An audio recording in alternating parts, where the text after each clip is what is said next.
ప్రధాన ద్వారం ఎప్పుడు కూడా హ్మ్. ఆకర్షణీయంగా ఉండాలి. ఇంటికి ముఖద్వారము అంటాము. ఓకే. మినిమం సింహద్వారం లాగా. ఆ! ఆ! సింహద్వారం అన్నా, ముఖద్వారం అన్నా ఒకటే. యాహ్! ఏ హ్మ్. సింహం అంటే పెద్దది అని అర్థం అనమాట. అవును. అది ఎందుకు పెద్దది పెట్టాలి అంటే, మనం మనమే కాకుండా రకరకాల అంటే మనం ఇక్కడ ఇండియా బా మన హైట్స్ యావరేజ్ హైట్స్ చూసుకుంటే హ్మ్.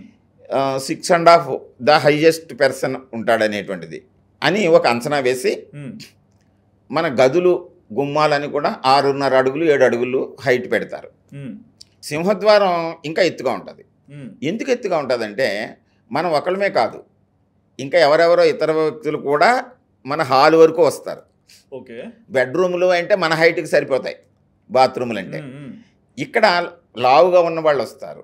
లేదా వస్తువులు పట్టుకునొస్తారు. తల మీద ఏదో మూట పెట్టుకునొస్తాడు. ఏదైనా సరే సింహద్వారం పెద్దదిగా ఉండాలి. సో, అందుకు అంత వైడ్‌గా ఉంటుంది. వెయిడ్‌గా అంటే ఆ! 4 అడుగులు, ఆ! 5 అడుగులు కూడా పెడతారు.